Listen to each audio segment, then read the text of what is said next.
के समय आप मॉडर्न फिजिक्स की बात करोगे तो वहां पे देखिएगा कैसे कैसे एनर्जी निकाल रहे हैं। अगर इन सब लोगों ने जो है अपना अपना कंट्रीब्यूशन नहीं दिया हो तो शायद ही इतना सारा जो है पॉसिबल नहीं हो पाता। ठीक है, ओके। मैं आपको थोड़ा सा बता देता हूं कि सब जो डिस्कवरी ऑफ इलेक्ट्रॉन है वो किसने किया था। ठीक है, एक, हाँ, वेरी गुड। आपको मैं एक ट्रिक से जो है आगे बढ़ जाते हैं। आप याद रखिएगा द गोपीचंद, द गोपीचंद। ठीक है, यहां से ई से क्या हो जाता है, इलेक्ट्रॉन। इलेक्ट्रॉन हो जाता है। इलेक्ट्रॉन का खोज किसने किया था, थॉमसन। तो हम इसको क्या लेते हैं, थॉमसन। ओके, अब देखिए यहाँ पे प्रोटॉन है, प्रोटॉन का खोज किसने किया था, ई गोल्डस्टीन। वेरी गुड, ई गोल्डस्टीन। यानी कि जी है तो यहाँ पे क्या हो जाएगा, ई गोल्डस्टीन ने किया था। और यहाँ पे एन है तो यानी कि न्यूट्रॉन का खोज जेम्स चैडविक। हाँ, जेम्स चैडविक, जेम्स चैडविक। ठीक है, इन लोगों ने जो है, ऐसा नहीं कि थॉमसन ने पहला एकदम तुरंत आया और कर दिया, इसके पीछे बहुत सारी चीजें आपको पता जो है अलग अलग मतलब जो है लोगों ने जो है अलग अलग चीजें बातें कही और जे थॉमसन ने इन सभी चीजों को मिला के जो है कह दिया कि जो है इस प्रकार से इसका इलेक्ट्रॉन है। अच्छा, इलेक्ट्रॉन का जो नाम है वो स्टोनी साहब ने दिया था। किसने दिया था, स्टोनी। तो अगर आपसे कहीं पूछा जाए कि इलेक्ट्रॉन का जो नाम किसने दिया था, वो किसने दिया था, आपका इन्होंने दिया था। ओके, अब हम बात करते हैं डाल्टन्स एटॉमिक थ्योरी। डाल्टन्स ने क्या कहा कि कोई भी जो एलिमेंट है या जो कोई भी मॉलिक्यूल्स है वो जैसे सबसे पहला, this theory is based on the law of mass conservation and law of definite proportion. आपको याद हो तो मैंने मोल कॉन्सेप्ट में बताया था, लॉ ऑफ कंजर्वेशन मास कहता है कि जितना मास क्या हो, mass of reactant equal to क्या हो जाएगा, प्रोडक्ट। याद आ रहा है, yes sir. Mass of product हो जाएगा। ठीक है, ओके। अब हम बात करते हैं कि इसके अंदर क्या क्या बातें कही थी। ये तो लॉ ऑफ डेफिनेट प्रोपोर्शन मैंने बताया था कि जिसका जितना रेशियो में है, वाटर का अगर जो जितना फिक्स रेशियो है 1:8 तो हमेशा 1:8 के ही रेशियो में बनेगा। इसी प्रकार से CO2 का अलग अलग रेशियो था, हमने जो है आपको अलग अलग कंपाउंड के लिए जो है मास के अनुसार से निकाल के भी बताया था। Each element is composed of extremely small particle called atom. उस समय के अनुसार से, ऐसा नहीं कि डाल्टन ने पहले कहा था, पहले महर्षि कनाद ने कहा था कि जो सबसे छोटा पार्टिकल होगा परमाणु, जिसको हम लोग जो है मतलब जो है अणु का जो है एकदम और छोटा भाग जो होता है उसको हम लोग क्या कह देते हैं, परमाणु कह देते हैं। और उसको हम लोग जो है डिवाइड नहीं कर सकते। यही बात जो है डाल्टन ने भी कही थी। बस उन्होंने क्या करा कि उन्होंने परमाणु कहा था, इन्होंने क्या कह दिया, उसको एटम कह दिया कि एटम जो होता है वो सबसे छोटा पार्टिकल होता है और उसी से सभी के सभी एलिमेंट क्या होते हैं, मिलके बने होते हैं जितने भी है। उस समय उन लोगों को नहीं पता था कि एटम को भी हम फर्दर जो है डिवाइड कर सकते हैं। किसमें किसमें, आजकल पता है कितने पार्ट होते हैं, बोलिए कौन कौन से पार्ट होते हैं एटम के। Electron, proton and neutron. Very good, electron, proton, neutron, total 12 parts होते हैं। ठीक है, हमें पढ़ना है इलेक्ट्रॉन, प्रोटॉन, न्यूट्रॉन। एक्चुअल में टोटल जो होते हैं वो 12 पार्ट्स हो जाते हैं। कौन कौन से होते हैं, electron, proton, neutron, iso neutrino, iso quarks, boson, boson up, down quarks, इस तरह से जो है ना न्यूट्रिनो। तो इस प्रकार से जो है टोटल 12 जो है पार्ट्स होते हैं। हमें जिसमें से पढ़ना है, कौन कौन सा पार्ट पढ़ना है, इलेक्ट्रॉन, प्रोटॉन एंड क्या पढ़ते हैं, क्या पढ़ना है, न्यूट्रॉन, न्यूट्रॉन। अच्छा, आपसे मैं पूछूं कि इलेक्ट्रॉन पे चार्ज कैसा होता है? Positive? Negative charge, very good. उस पे निगेटिव होता है। प्रोटॉन पे चार्ज क्या होता है? पॉजिटिव। Positive, positive. और न्यूट्रॉन पे कैसा चार्ज होता है? पॉजिटिव होता है या निगेटिव होता है? न्यूट्रल। न्यूट्रल होता है। ओके। वही कहता है एटम ऑफ, ये आज के समय के अनुसार से, उस समय सिर्फ इतना ही कहा गया, तो खुद वैसे भी सोच सकते हैं कि उस समय उतना ज्यादा साइंस तो डेवलप नहीं हुआ था, जिस कारण से अगर ये साइंस डेवलप नहीं हो पाया था तो हम लोग उतने छोटे छोटे चीजों के बारे में नहीं जान सकते। इसी कारण से उन लोगों ने इन्हीं के बारे में जाना था। ठीक है, ओके। तो कहते हैं atoms of particular element like but differ from atom of other element. कहता है कि अगर कोई भी एलिमेंट है, जैसे मान लो कि हाइड्रोजन एक एलिमेंट है, दूसरा हीलियम एक ले लिया, तो कहता है कि इन दोनों की जो एलिमेंट की प्रॉपर्टीज होंगी वो सिमिलर नहीं होंगी। एक बच्चा मुझसे पूछता है कि सर आप मुझे बताओ कि इसके अंदर भी प्रोटॉन न्यूट्रॉन है। मैंने कहा हाँ, आप लोगों को कोई कहेगा कि सर इसमें तो न्यूट्रॉन नहीं है, तो मैं यहाँ पे ले लेता हूँ लिथियम, और यहाँ पे ले लेता हूं मैं बेरिलियम, समझाने के लिए। लिथियम के पास कितने प्रोटॉन होते हैं? सॉरी, लिथियम के पास कितने प्रोटॉन होते हैं? 3। बेरिलियम के पास कितने होते हैं प्रोटॉन? 4, 4 होते हैं।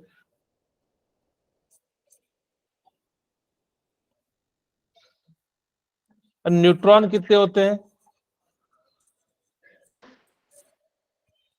4, क्योंकि इसका मास कितना होता है? 3, 7 होता है, और इसका मास कितना होता है? 4, 9 होता है। यहाँ पे न्यूट्रॉन कितना हो गया? 5। इलेक्ट्रॉन कितना हो जाएगा? हो गया 3। 3, इस पे इलेक्ट्रॉन कितना हो जाएगा? 4, 4। Very good. अच्छा, जब वो कहता है कि यहाँ पे ये सारी चीजें, अगर मैं कहूं कि इसके अंदर भी प्रोटॉन है, इसके अंदर भी न्यूट्रॉन है, इसके अंदर भी इलेक्ट्रॉन है, सिर्फ एक प्रोटॉन, एक न्यूट्रॉन, एक इलेक्ट्रॉन के इंक्रीज होने से देखिए कितनी डिफरेंट प्रॉपर्टीज आ जाती है। आप खुद सोच सकते हैं कि अगर हम यहाँ पे लिथियम की बात करें तो इसकी सिर्फ बनावट के कारण ही क्या हो रही है कि इनकी डिफरेंट प्रॉपर्टीज हो रही है। ऐसा क्यों हो रहा है?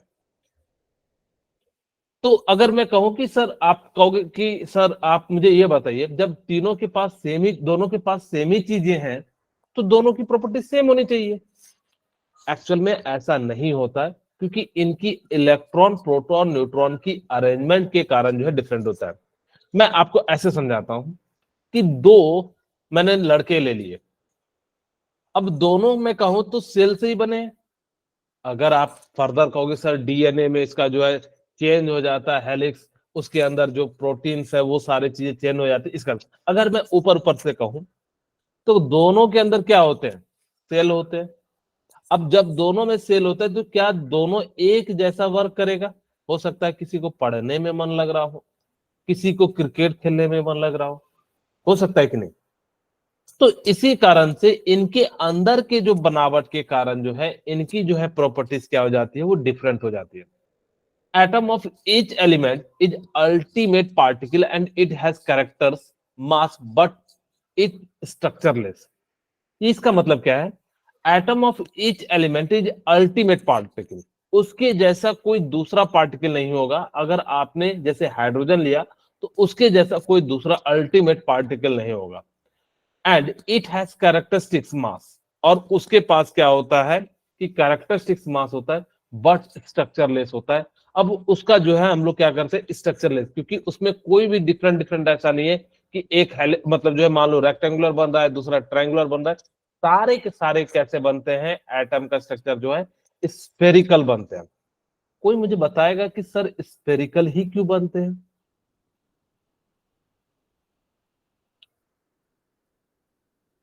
क्यों स्फेरिकल बनते हैं?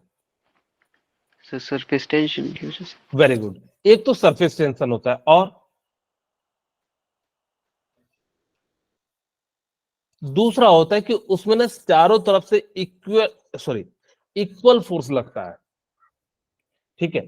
तीसरा उसके अंदर जो है छोटे से एरिया में ज्यादा जो है वॉल्यूम जो है आप रख सकते हो, इस कारण से जो है वो क्या होता है, और उसकी जो है आप क्या कर सकते हो कि चारों जो है क्या हो जाएंगे, मतलब जो मास जो है यूनिफॉर्मली आप क्या कर सकते हो, डिस्ट्रीब्यूट कर सकते हो।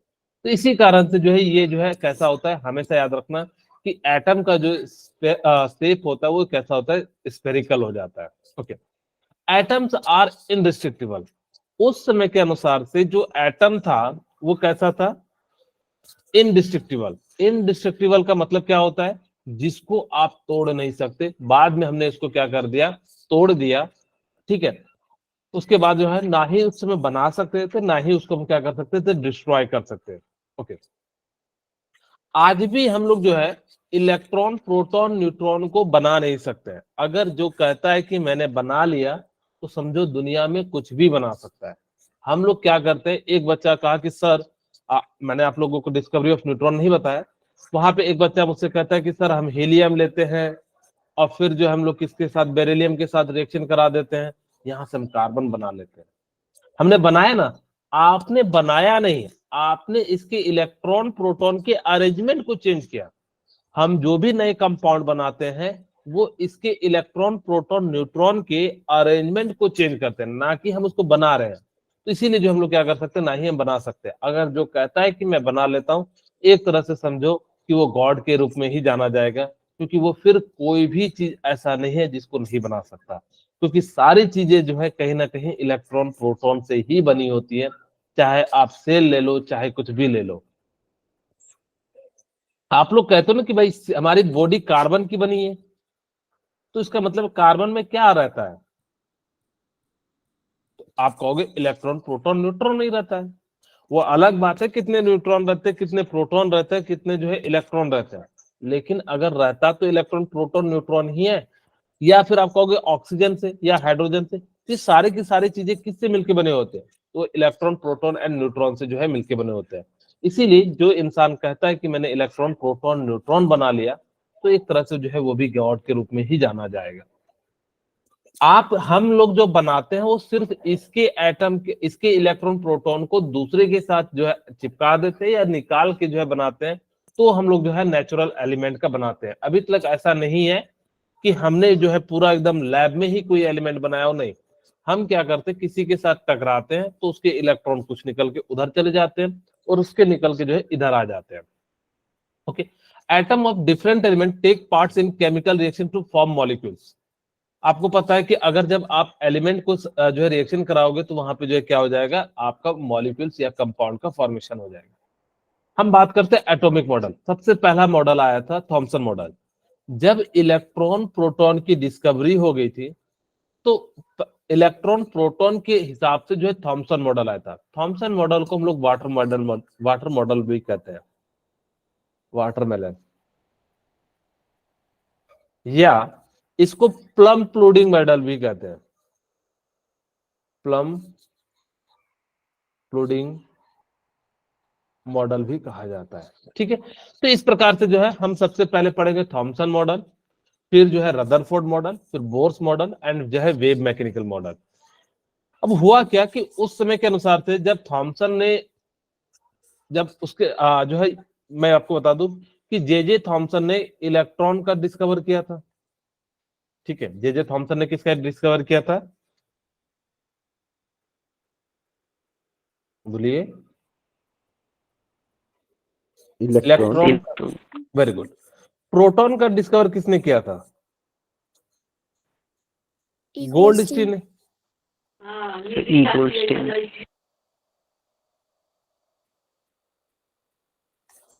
अब जब उस समय ना, जब ये थॉमसन का मॉडल आया था ना, तो उस समय इलेक्ट्रॉन एंड प्रोटॉन की क्या हो चुकी थी, डिस्कवरी। लेकिन उस समय न्यूट्रॉन की डिस्कवरी नहीं हुई थी। तो थॉमसन ने कहा कि भाई जब इलेक्ट्रॉन, प्रोटॉन की डिस्कवरी हो गई है, तो उसका कहाँ होगा इलेक्ट्रॉन, कहाँ होगा प्रोटॉन, ये भी तो जानना जरूरी होगा, होगा कि नहीं। Yes sir. तो हाँ, तो उन्होंने Yes, कहा sir. कि अब उनके लिए जो है कुछ ना कुछ तरीका बताना होगा कि भाई किस किस तरीके से जो है पाया जा सकता है। तो उस समय के अनुसार से थॉमसन के पास जो है आपको बेसिकली इन इन तरीके के जो है मॉडल थे। उन्होंने कहा कि या तो पूरे एक जगह पे क्या हो, पॉजिटिव चार्ज हो और दूसरी जगह पे नेगेटिव चार्ज हो। दूसरा उन्होंने क्या कहा कि हो सकता है कि पूरा यूनिफॉर्मली डिस्ट्रीब्यूटेड हो, यानी कि यहां पॉजिटिव यहां नेगेटिव इस प्रकार से हो, ठीक है। और तीसरा मॉडल हो सकता था कि सारे इलेक्ट्रॉन यहां हो, उसमें न्यूट्रॉन नहीं था, इसलिए हमने न्यूट्रॉन की बातें नहीं कर रहे हैं, यहां पे नेगेटिव सॉरी पॉजिटिव चार्ज हो। तो उन्होंने सोचा कि ऐसा तो होगा नहीं, उस समय के अनुसार से जो जे थॉमसन ने जो सोचा था, मैं उनकी सोच को मैं आपको बता रहा हूं। तो उन्होंने ऐसा सोचा नहीं कि एक ही जगह पॉजिटिव होगा और बाकी जगह पॉजिटिव या निगेटिव होगा। उनके पास यही 3 मॉडल थे। तो उन्होंने जो मोस्ट अप्रोप्रिएट समझा कि ये तभी यूनिफॉर्मली डिस्ट्रीब्यूटेड हो सकता है जब ये क्या हो, पॉजिटिव निगेटिव के साथ क्या हो, कंबाइन हो रहा हो। तो इन्होंने ये वाला मॉडल को चुना, और जब इन्होंने ये मॉडल को चुना तो इसके आधार पे उन्हें एक्सप्लेन करना था। तो उन्होंने कहा कि एक काम करते हैं, हम जो है ना वाटरमेलन ले लेते हैं। वाटरमेलन में ये देखिए वाटरमेलन है, इन्होंने कहा जो सीड्स है, ये क्या है आपका सीड्स है, सीड को एज अ क्या ले लिया, इलेक्ट्रॉन ले लिया,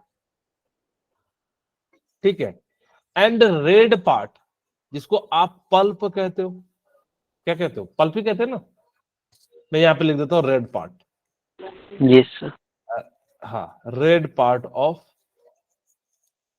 वाटरमेलन, ठीक है। रेड पार्ट ऑफ वाटरमेलन जो होता है उसको एज अ क्या ले लिया, प्रोटॉन, और जो है वही जो है मास होता है पूरे जो है तरबूज में। तो इस प्रकार से क्या हुआ कि उन्होंने मॉडल दिया और लोग भी काफी खुश हो गए, क्योंकि इससे पहले किसी ने सोचा ही नहीं। एटम के बारे में ये तो कह दिया कि भाई प्रोटॉन और इलेक्ट्रॉन से बना होता है, लेकिन खुद सोचो कि किसी ने कहा नहीं कि इलेक्ट्रॉन कहाँ होगा, प्रोटॉन कहाँ होगा। इसीलिए ये वाला मॉडल जो है काफी ज्यादा जो है 1904 में फेमस हुआ।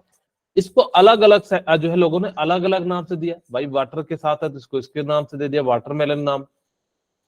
एक और था कि इसका जो है स्ट्रक्चर प्लम पुडिंग, यानी कि प्लम पुडिंग फ्रूट होता है, उसमें भी सीड्स जो होते हैं क्या होते हैं, बीच बीच में होते हैं, तो उसके आधार पे इन्होंने दे दिया वाटर मेलन, ठीक है, या प्लम पुडिंग।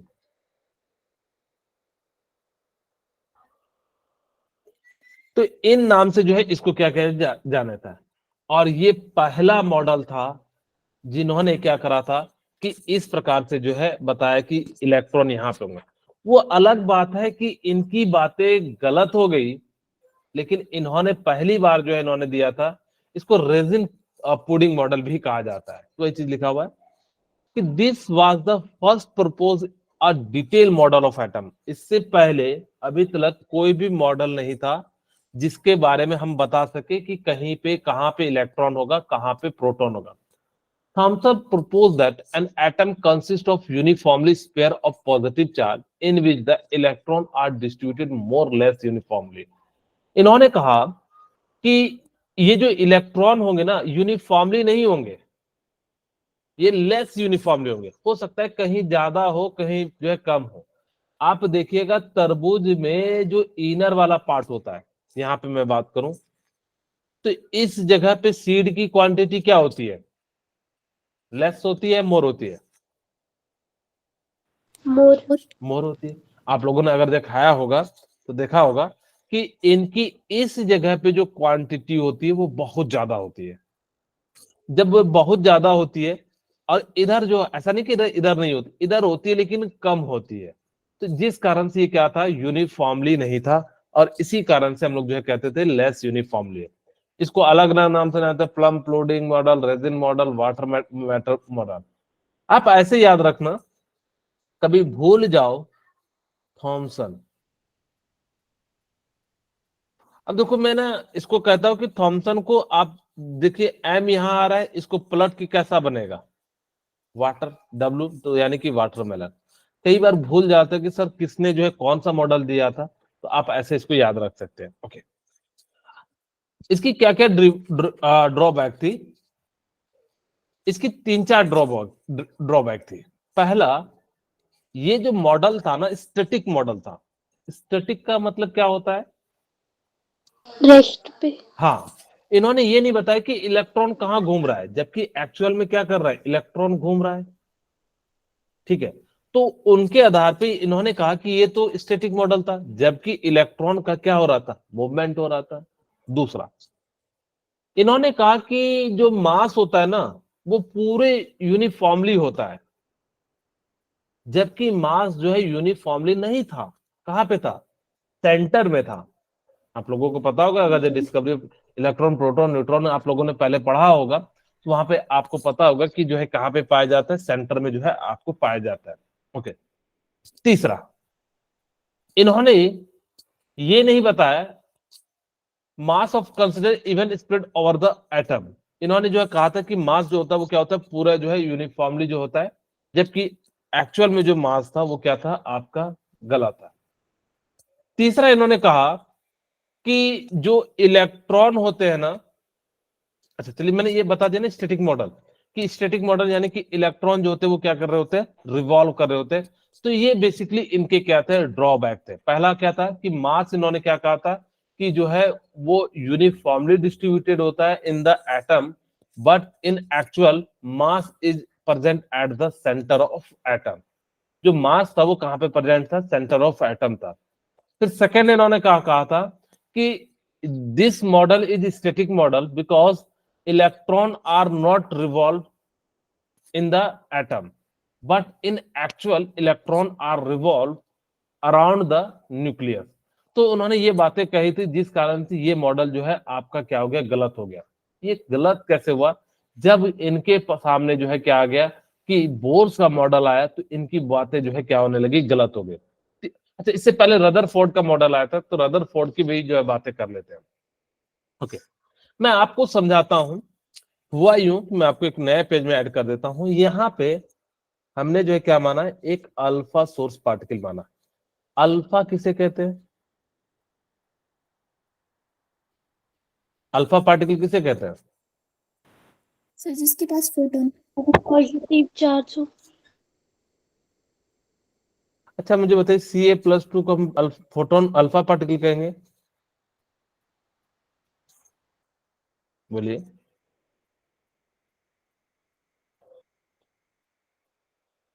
कई बार पढ़ चुके होंगे आप लोग। Sir radio active element. क्या हर रेडियो एक्टिव एलिमेंट को हम अल्फा पार्टिकल कहेंगे?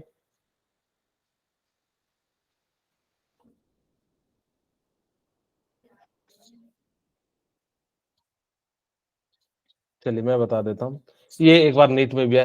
अच्छा, ये नहीं सोचिएगा कि सर ये कैसे टेढ़ा लटका हुआ है, सर इसको सीधा कर दो। अब समझ जाओगे ना, ये गोल्ड फाइल है। Yes sir. हाँ, थोड़ा समझ जाना। मैं प्रयास करता हूँ कि सीधा बन जाए।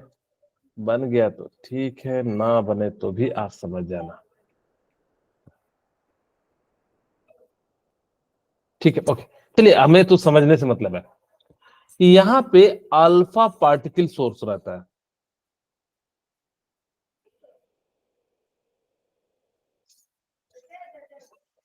अल्फा पार्टिकल बेसिकली हम किसे कहते हैं, He++ को कहते हैं, या He2+ लिख देता हूं। इसको हम लोग क्या कहते हैं, अल्फा पार्टिकल कह देते हैं। ठीक है, ओके। अब हमने क्या करा कि यहाँ पे अल्फा पार्टिकल कोई भी रेडियो एक्टिव एलिमेंट लिया, और यहां से हमने, ये क्या है, स्लिट है। ये क्या है, आपका गोल्ड फॉइल है।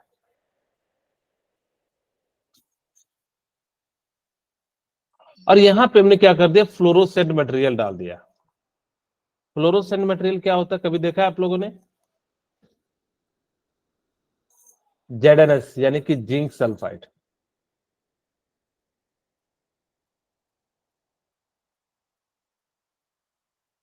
ठीक है, इसी को हम लोग क्या कह देते हैं, फ्लोरोसेंट मटेरियल।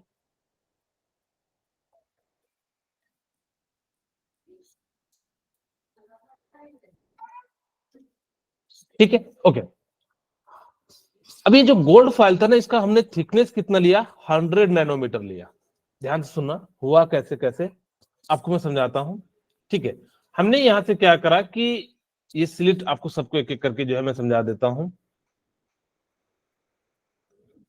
यहाँ पे देखिए, अब हुआ क्या कि यहां से अल्फा सोर्स यानी कि कोई भी रेडियो एक्टिव एलिमेंट का यूज करके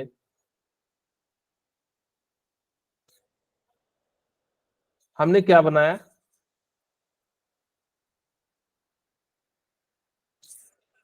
अल्फा पार्टिकल यहां जनरेट किया।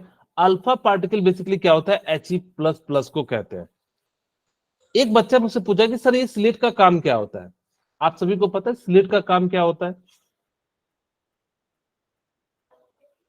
किसी को पता है स्लिट का क्या काम होता है? मैं बता देता लाइट हूँ। को स्कैटर करना। लाइट को स्कैटर करना। नहीं, आप लोग कभी कोई ऐसा जगह गए हो जहां पे आपको लाइन में या क्यू में जाना हो? जैसे मैं आपको समझा देता हूं, आप लोग कभी मंदिर जाते होगे या मेट्रो में चढ़ते होगे, मेट्रो उधर तो नहीं है, तो वहां पे ना एक इस टाइप की रेलिंग टाइप की बनाई जाती है दोनों साइड से, ताकि कि आदमी इधर ना जा सके इधर ना जा सके, इस डायरेक्शन में जा सके, तो एक लाइन में जो है जाता है। सिमिलरली यहां से भी हो सकता था कि अल्फा पार्टिकल इधर उधर जाता, तो हमने क्या करा कि यहाँ पे स्लिट लगा दिया, ये रोक देगा, जो सीधा पार्टिकल होगा वो जाएगा। ठीक है, ये तो समझ में आ गया सीधा। एक बच्चा मुझसे पूछा कि सर आप अल्फा पार्टिकल ही क्यों यूज कर रहे हो, बीटा गामा यूज करो ना। आप लोग भी सोच रहे हो सही बात है सर, हम अल्फा पार्टिकल ही क्यों यूज कर रहे हैं। एक्चुअल में गोल्ड का मास क्या होता है, हैवी होता है। अब आपको मैं थोड़ा सा बता दूं कि जब डिस्कवरी ऑफ न्यूट्रॉन हो रहा था तो उस समय हमने रेडियो एक्टिव एलिमेंट में अल्फा पार्टिकल निकाला था और साथ में बेरिलियम का सीट लिया था। जब बेरिलियम का सीट लिया तो बेरिलियम का इसका मास कितना होता है, हीलियम का कितना होता है मास, किसी को पता है? हीलियम का एटॉमिक नंबर कितना होता है, 2, एंड इसका मास कितना होता है, 4 होता है। और इसी पे हमने 2 प्लस कर दिया, तो इसी को हम लोग क्या कह देते हैं, अल्फा पार्टिकल। ठीक है, ओके, ये याद रखना इसमें 2 पॉजिटिव होते हैं। आपसे नीट में पूछा था, एक पॉजिटिव दे दिया था, नेगेटिव दे दिया था, इस तरह से उन्होंने 4 ऑप्शन दिए थे, तो यहाँ पे ओके।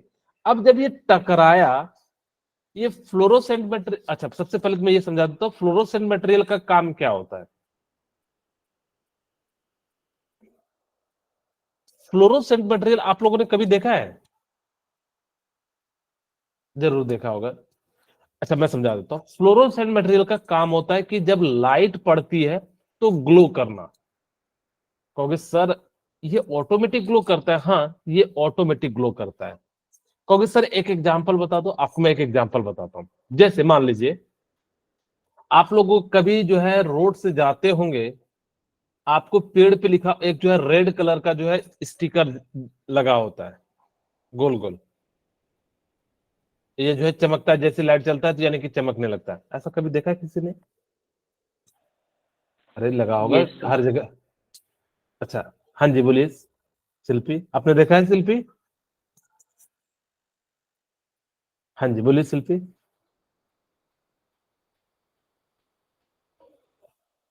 आपकी आवाज नहीं आ रही शिल्पी, चलिए मैसेज कर दीजिए अगर से कुछ पूछना है तो।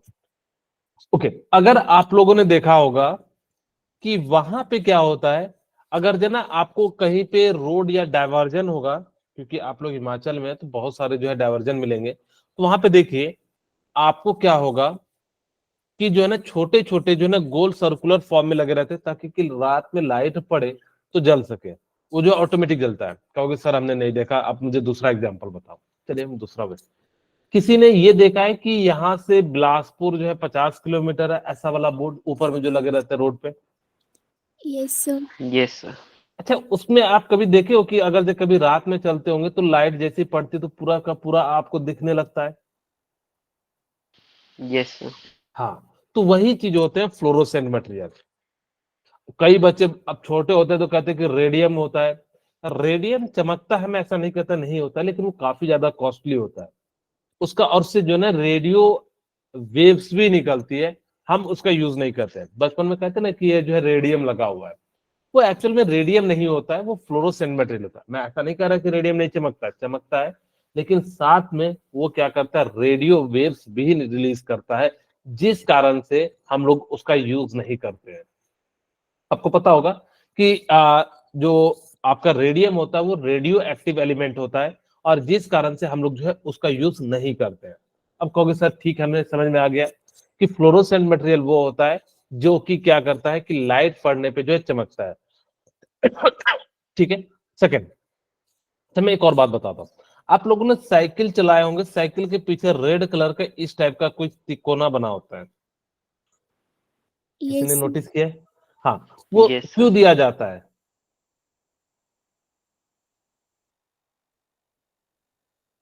क्योंकि अगर इन केस रात में चल रहे हो तो पीछे वाला जो है गाड़ी आएगा तो वो साइकिल को तो दिखाई नहीं देगा, क्योंकि उसकी तो लाइट होती नहीं है।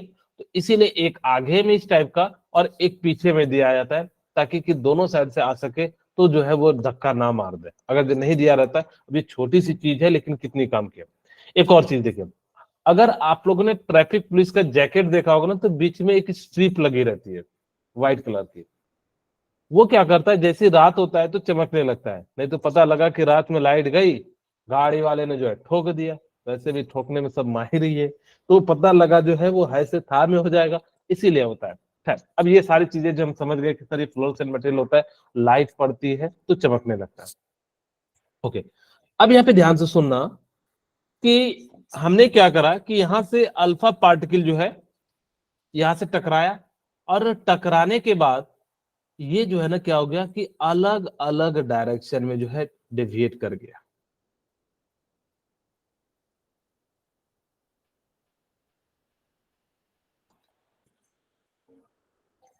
लेकिन हमने देखा कि कुछ जो है ना बहुत ज्यादा एंगल पे डेविएट हो रहा था, और जिसमें से 20,000 में से एक अल्फा पार्टिकल जो है रिटर्न भी हो रहा था।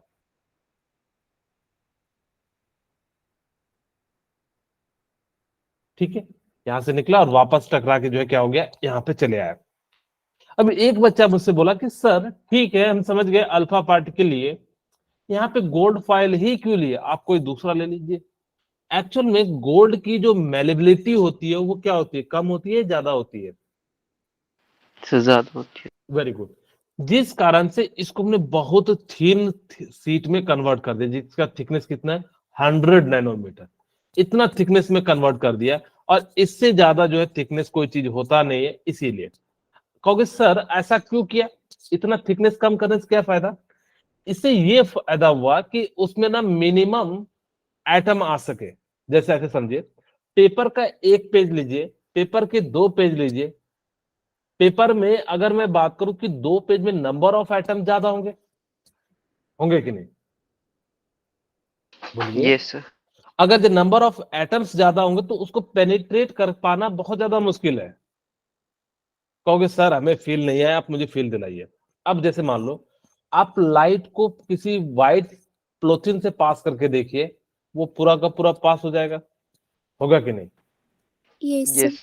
लेकिन अगर मैं बात करूं कि अगर जैसे आप लोगों को कभी वो देखा है, वो जो लेजर लाइट होती है, Yes, sir. Yes, हाँ, sir. आप अगर जो देखोगे, आप ये नॉर्मल लाइट जो है आपके हाथों को पार नहीं कर पाती, लेकिन लेजर लाइट जो है पार कर जाती है। वही कारण होता है कि अगर जितना पतला होगा तो उतना ज्यादा एक्यूरेट पता लग पाएगा कि कैसे कैसे जो है ये जा रही है। तो इस कारण से जहां जहां ये रेज मतलब स्ट्राइक कर रही थी, वहां वहां पे ये क्या करने लगा, ग्लो करने लगा।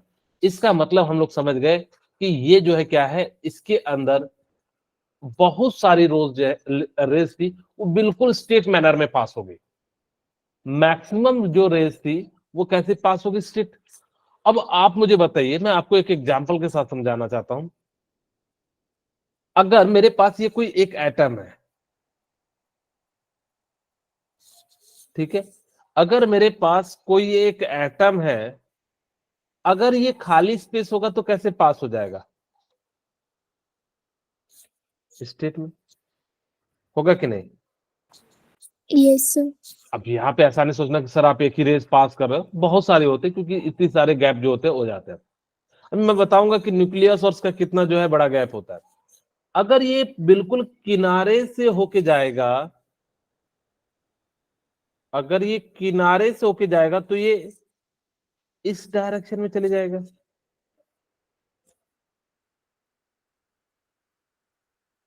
ठीक है, एक बच्चा मुझसे बोला कि सर अगर आपने ऐसा ही क्यों किया, आप ऐसा कर दो ना, यहां से टकराया आप ऐसा कर दो, हम ऐसा क्यों नहीं कर सकते, हम इधर की ओर ही क्यों भेजे?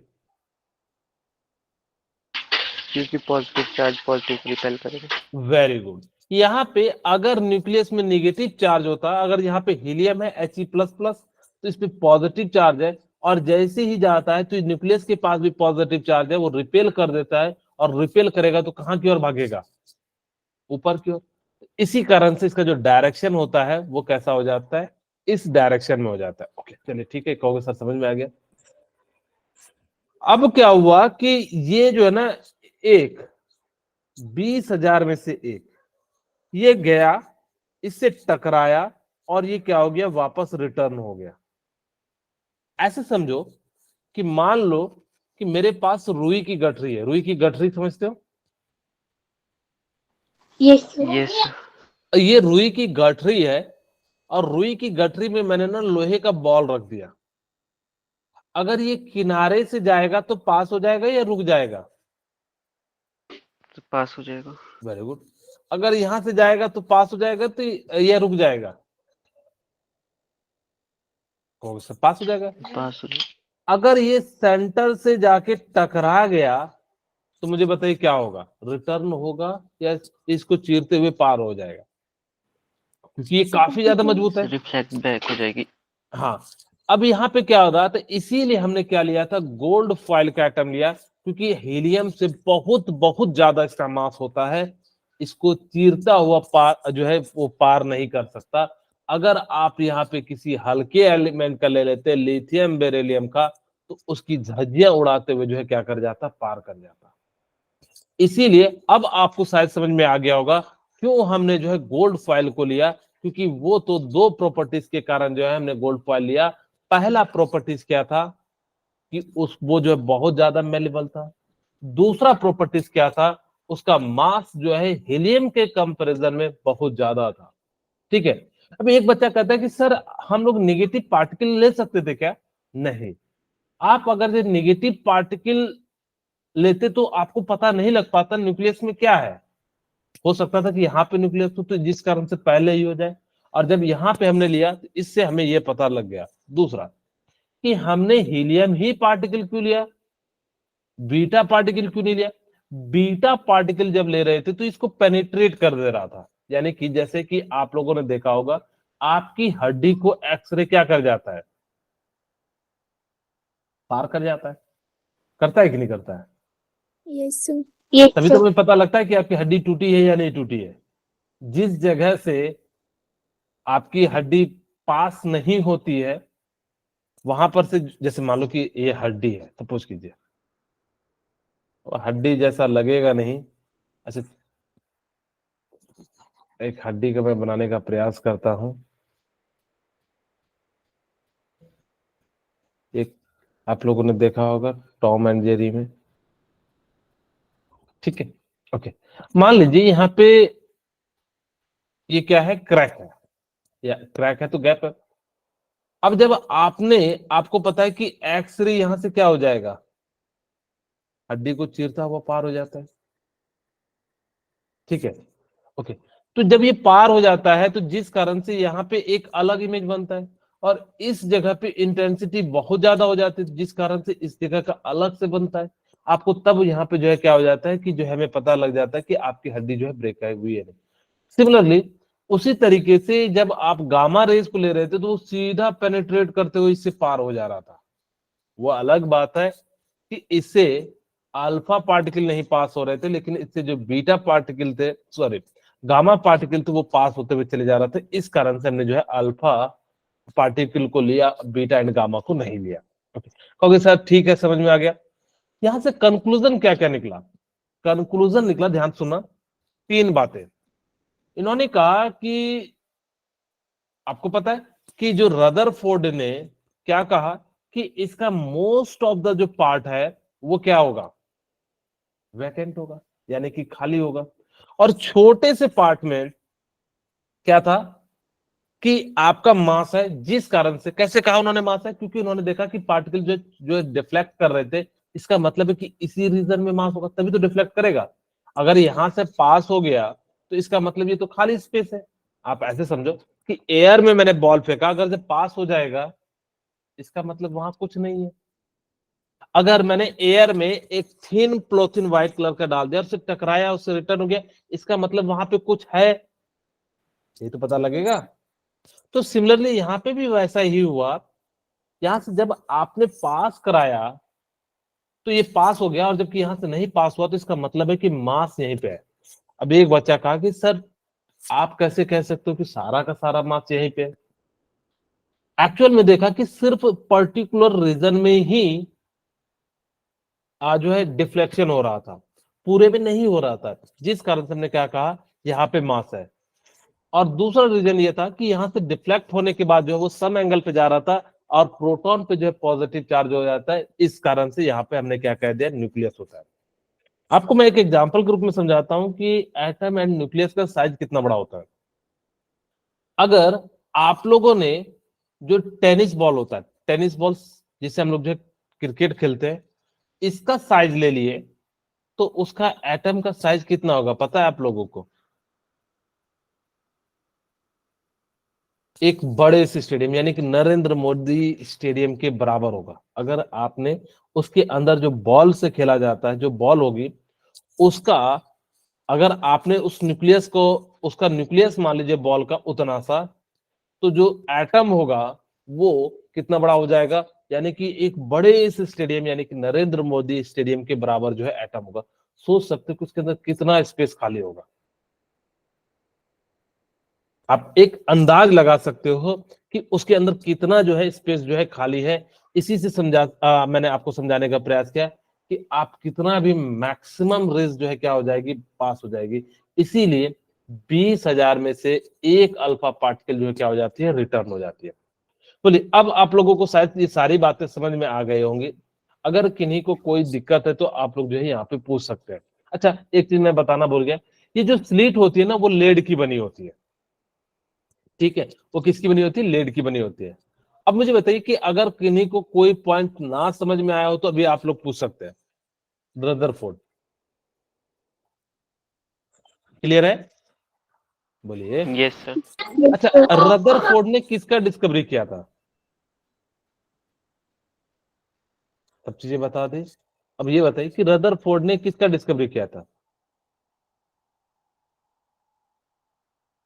न्यूक्लियस। ठीक है, Nucleus. Okay very good. अच्छा ऐसे याद रखना, रदरफोर्ड ने फोड़ दिया, फोड़ के क्या निकाला, न्यूक्लियस निकाला, क्योंकि उन्होंने जो है गोल्ड फॉइल को फोड़ दिया और फोड़ के हमने क्या कर लिया, एटम जो है निकाल लिया। ठीक है, अच्छा इसको हम लोग स्क्रीन कह देते हैं, सर्कुलर स्क्रीन। अब मेरे ख्याल से आपको सारी बातें थोड़ी थोड़ी समझ में आ गई होगी कि कैसे इन्होंने जो है डिस्कवर किया था। अब हम बात करते हैं इनकी प्रॉपर्टीज की। वही कहता है most of the alpha particle pass through the gold foil undeflected, यानी कि जो है यहाँ पे देखिए अलग अलग जो है एटम के न्यूक्लियस है, क्योंकि इन्होंने जो है सीट लिया था। ऐसा तो नहीं होगा ना कि एक ही जगह होगा। इसी कारण से जो है सम जो है बिल्कुल सीधे सीधे पास हो रहे थे मोस्ट ऑफ द रेज। तो इन्होंने कहा कि जो बहुत सारी रेज थी वो अनडिफ्लेक्टेड यानी कि बिना टकराए यानी कि स्टेट मैनर में जो है पास हो रही थी। Okay, a small fraction of alpha particle deflected by small angle, और कुछ थे जो स्मॉल एंगल पे जो है डिफ्लेक्ट कर रहे थे। एक और बात याद रखना कि जो लार्ज एंगल पे ना वेरी फ्यू अल्फा पार्टिकल जो थे वो क्या कर रहे थे, जो है बड़े एंगल पे डिफ्लेक्ट हो रहे थे। उसके बाद कहता है कि 20,000 में से एक अल्फा पार्टिकल जो था वो कितने डिग्री पे रिबाउंस हो जाता है, 180 डिग्री पे बाउंस बैक हो जाता है। ठीक है, ओके, ये भी बात समझ में आएगी। Since most of the alpha particle went straight through the metal foil, it means there must be very large empty space within the atom. जिस कारण से हमने क्या कहा कि उसके अंदर जो बहुत ज्यादा जो है क्या होता है, स्पेस होता है। since few of the alpha particle were deflected from their original path through moderate angle, it concluded that the whole of the positive charge concentrated the space occupied the positive charge is very small in the atom. क्योंकि छोटे से reason से जो है deflect हो रहा था या कम पार्टिकल डिफ्लेक्ट हो रहा था, जिस कारण से हमने क्या कह दिया, उसका जो है मास हो जाता है वो किसी जो है हो जाता है। अच्छा, मैं आपसे पूछूं कि रेडियस ऑफ एटम का रेंज कितना होता है? 10⁻⁻10 मीटर। Very good, thank you Preeti. क्या होगा? आप इसको मीटर लिख दीजिए या 1 एंगस्ट्रॉम भी लिख सकते हैं। ठीक है। दूसरा, अगर मैं पूछूं कि रेडियस ऑफ न्यूक्लियस कितना होता है? 10⁻⁻15 मीटर। कितना हो जाता है? 10⁻⁻15। वेरी गुड, ठीक है, इतना हो जाता है। अच्छा, मैं इस बात को भी थोड़ी देर में समझाता हूं। मैं एक थोड़ा सा पहले एक क्वेश्चन पूछ देता हूं। Find the ratio of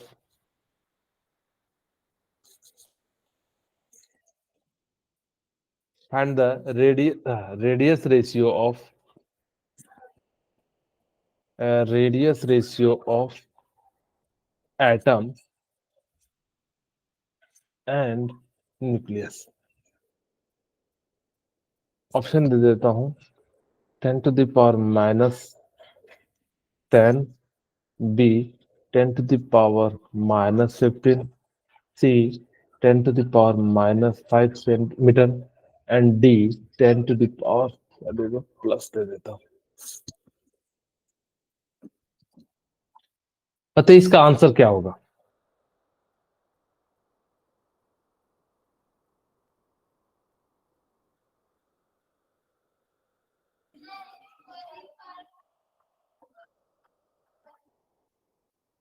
okay, चलिए मैं बता देता हूं क्या इसका आंसर होगा। आपको पता है रेडियस रेशियो निकालना है, तो रेडियस रेशियो यहां पे हम लोग क्या लिखेंगे? आपको किसका करा? एटम का। तो radius of atom divided by radius of किसका हो जाएगा? न्यूक्लियस का। और आपको मैंने अभी रेंज बताया कि रेडियस का कितना होता है? 10⁻⁻10। रेडियस ऑफ न्यूक्लियस कितना हो जाता है? 10⁻⁻15। और यहां से हमने जो है इसको ऊपर ले गए 10⁻⁻10 प्लस 15, और यहाँ पे कितना हो गया? 10⁵। तो इसका राइट आंसर क्या हो जाएगा? डी हो जाएगा। ओके, आपको ये जो है रिलेशन याद रखना है कि अगर आपको radius nucleus is proportional to the cube root of the number of nucleon within it, यानी कि इसके अंदर कितना मास है, ये यहाँ पे क्या बताता है? मास। ठीक है। आर नॉट की वैल्यू क्या है? इस प्रकार से, अगर आपको किसी का रेडियस का न्यूक्लियस का रेडियस निकालना है तो आप सिंपली क्या कर सकते हो? R equal to R naught e to the power 1/3, जहां पे आर नॉट कॉन्स्टेंट है और आर नॉट की वैल्यू कितने ले लीजिएगा? 1.33 इंटू 10 टू द पावर -13। ठीक है, ओके। अगर हम इसको मीटर में लेंगे तो 10 टू द पावर -15 कर देना। मैं यहाँ पे मीटर में ले रहा हूं क्योंकि हम सारी बातें मीटर में कर रहे हैं, तो इसलिए हम लोग जो है इसको किस में ले लेंगे? मीटर में ले लेंगे। ठीक है, तो इस प्रकार से आपको ये सारी बातें याद रखना। अभी हमारे पास टाइम नहीं है कि इसका मैं फर्दर क्वेश्चन करवाऊं, तो इसके जो अभी थोड़ी देर बाद क्लास होगी वहां पे इससे रिलेटेड जो जेईई में क्वेश्चन पूछा था वो सारे जो है मैं करा दूंगा। ठीक है, 2